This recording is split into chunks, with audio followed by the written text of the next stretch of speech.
Welcome to Under the Sod. This is the second part to my breakdown on Jeff the Killer.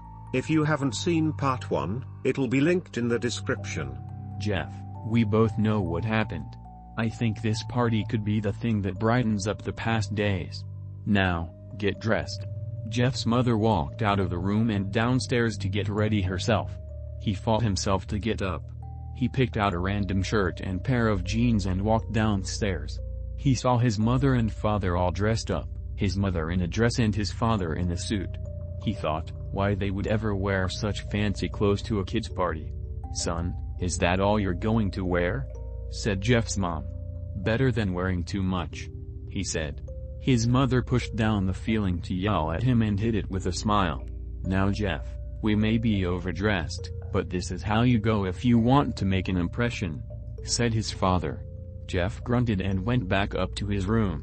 "I don't have any fancy clothes," he yelled downstairs. "Just pick out something," called his mother. He looked around in his closet for what he would call fancy. He found a pair of black dress pants he had for special occasions and an undershirt. He couldn't find a shirt to go with it though. He looked around, and found only striped and patterned shirts, none of which go with dress pants. Finally he found a white hoodie and put it on. "You're wearing that?" they both said. His mother looked at her watch. "Oh, no time to change. Let's just go," she said as she herded Jeff and his father out the door. They crossed the street over to Barbara and Billy's house. They knocked on the door and it appeared that Barbara, just like his parents, way overdressed. As they walked inside, all Jeff could see were adults, no kids. "The kids are out in the yard. Jeff, how about you go and meet some of them?" said Barbara. Jeff walked outside to a yard full of kids. They were running around in weird cowboy costumes and shooting each other with plastic guns. He might as well be standing in a Toys R Us. Suddenly a kid came up to him and handed him a toy gun and hat. "Hey, wanna play?" he said. "Ah, no kid. I'm way too old for this stuff." The kid looked at him with that weird puppy dog face. "Please?" said the kid. "Fine," said Jeff. He put on the hat and started to pretend shoot at the kids. At first he thought it was totally ridiculous, but then he started to actually have fun. It might not have been super cool, but it was the first time he had done something that took his mind off of loot. So he played with the kids for a while, until he heard a noise. A weird rolling noise. Then it hit him. Randy, Troy, and Keith all jumped over the fence on their skateboards. Jeff dropped the fake gun and ripped off the hat. Randy looked at Jeff with a burning hatred. "Hello, Jeff. Is it?" he said. "We have some unfinished business." Jeff saw his bruised nose. "I think we're even. I beat the crap out of you, and you get my brother sent to JDC. Randy got an angry look in his eyes. "Oh no, I don't go for even, I go for winning. You may have kicked our asses that one day, but not today." As he said that, Randy rushed at Jeff. They both fell to the ground. Randy punched Jeff in the nose, and Jeff grabbed him by the ears and head-butted him. Jeff pushed Randy off of him and both rose to their feet. Kids were screaming and parents were running out of the house. Troy and Keith both pulled guns out of their pockets. "No one interrupts or guts will fly," they said. Randy pulled a knife on Jeff and stabbed it into his shoulder. Jeff screamed and fell to his knees. Randy started kicking him in the face. After 3 kicks, Jeff grabs his foot and twists it, causing Randy to fall to the ground. Jeff stood up and walked towards the back door. Troy grabbed him. "Need some help?" He picks Jeff up by the back of the collar and throws him through the patio door. As Jeff tries to stand, he is kicked down to the ground. Randy repeatedly starts kicking Jeff, until he starts to cough up blood. "Come on Jeff, fight me." He picks Jeff up and throws him into the kitchen. Randy sees a bottle of vodka on the counter and smashes the glass over Jeff's head. "Fight." He throws Jeff back into the living room. "Come on Jeff, look at me." Jeff glances up, his face riddled with blood. "I was the one who got your brother sent to JDC. And now you're just gonna sit here and let him rot in there for a whole year? You should be ashamed." Jeff starts to get up. "Oh, finally. You stand and fight." Jeff is now to his feet, blood and vodka on his face. Once again he gets that strange feeling, the one in which he hasn't felt for a while. Finally. "He's up," says Randy as he runs at Jeff. That's when it happens. Something inside Jeff snaps. His psyche is destroyed, all rational thinking is gone, all he can do is kill. He grabs Randy and pile drives him to the ground. He gets on top of him and punches him straight in the heart. The punch causes Randy's heart to stop. As Randy gasps for breath, Jeff hammers down on him.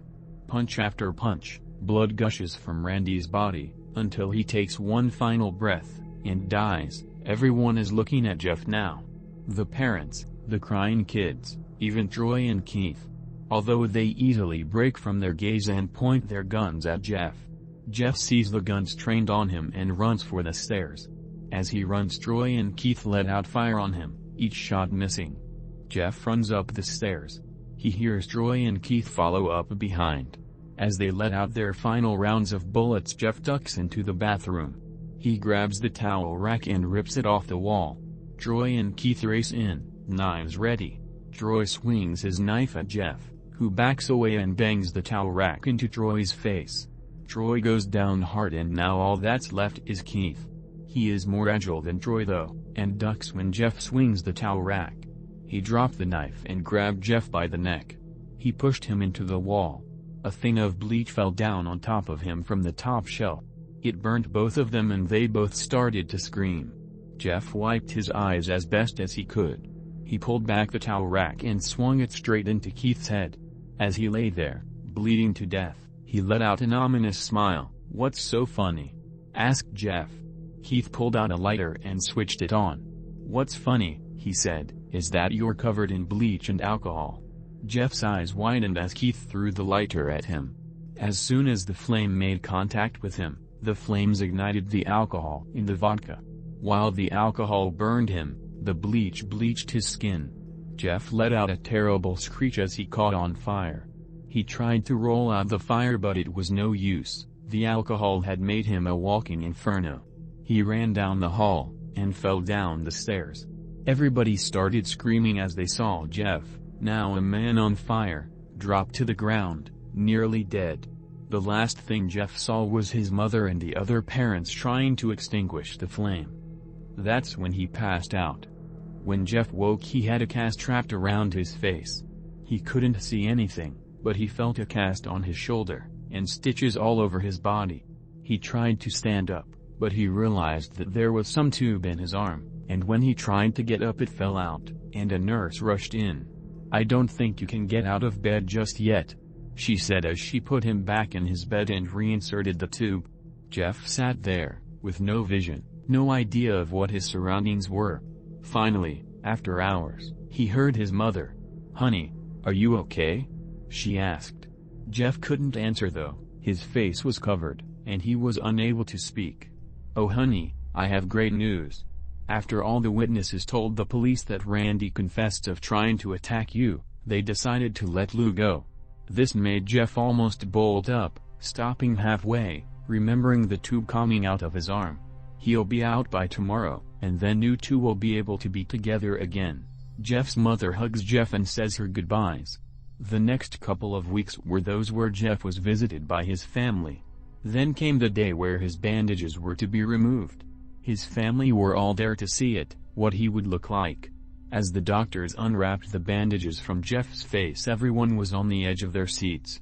They waited until the last bandage holding the cover over his face was almost removed. "Let's hope for the best," said the doctor. He quickly pulls the cloth, letting the rest fall from Jeff's face. Jeff's mother screams at the sight of his face. Lou and Jeff's dad stare awestruck at his face. What happened to my face?" Jeff said. He rushed out of bed and ran to the bathroom. He looked in the mirror and saw the cause of the distress. His face. It's horrible. His lips were burnt to a deep shade of red. His face was turned into a pure white color, and his hair singed from brown to black. He slowly put his hand to his face. It had a sort of leathery feel to it now. He looked back at his family, then back at the mirror. "Jeff," said Lou, "it's not that bad."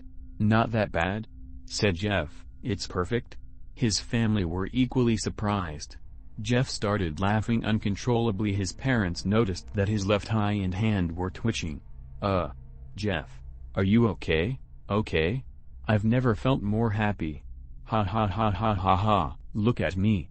This face goes perfectly with me. He couldn't stop laughing. He stroked his face, feeling it. Looking at it in the mirror. What caused this? Well, you may recall that when Jeff was fighting Randy, something in his mind, his sanity, snapped. Now he was left as a crazy killing machine. That is, his parents didn't know. Doctor, said Jeff's mom, is my son all right, you know? In the head? Oh yes, this behavior is typical for patients that have taken very large amounts of painkillers. If his behavior doesn't change in a few weeks, bring him back here, and we'll give him a psychological test. Oh, thank you, doctor. Jeff's mother went over to Jeff. Jeff, sweetie. It's time to go. Jeff looks away from the mirror, his face still formed into a crazy smile. Came mommy, ha ha ha. His mother took him by the shoulder and took him to get his clothes. This is what came in, said the lady at the desk. Jeff's mom looked down to see the black dress pants and white hoodie her son wore. Now they were clean of blood and now stitched together. Jeff's mother led him to his room and made him put his clothes on. Then they left, not knowing that this was their final day of life. Later that night, Jeff's mother woke to a sound coming from the bathroom. It sounded as if someone was crying. She slowly walked over to see what it was. When she looked into the bathroom, she saw a horrendous sight. Jeff had taken a knife and carved a smile into his cheeks. Jeff, what are you doing? Asked his mother. Jeff looked over to his mother. I couldn't keep smiling, mommy. It hurt after a while. Now, I can smile forever. Jeff's mother noticed his eyes, ringed and black. Jeff, your eyes. His eyes were seemingly never closing. I couldn't see my face. I got tired and my eyes started to close. I burned out the eyelids so I could forever see myself, my new face. Jeff's mother slowly started to back away, seeing that her son was going insane. What's wrong, mommy? Aren't I beautiful? Yes, son, she said. Yes, you are. Let me go get daddy, so he can see your face. She ran into the room and shook Jeff's dad from his sleep. Honey, get the gun, She stopped as she saw Jeff in the doorway, holding a knife. Mommy, you lied. That's the last thing they hear as Jeff rushes them with the knife, gutting both of them. His brother Lou woke up, startled by some noise. He didn't hear anything else, so he just shut his eyes and tried to go back to sleep. As he was on the border of slumber, he got the strangest feeling that someone was watching him. He looked up, before Jeff's hand covered his mouth. He slowly raised the knife, ready to plunge it into Lou. Lou thrashed here and there, trying to escape Jeff's grip. Shush, Jeff said. Just go to sleep. I hope you enjoyed this Jeff the Killer series. Please like and subscribe if you're a horror fan, and comment an idea for my next video. Have fun sleeping tonight.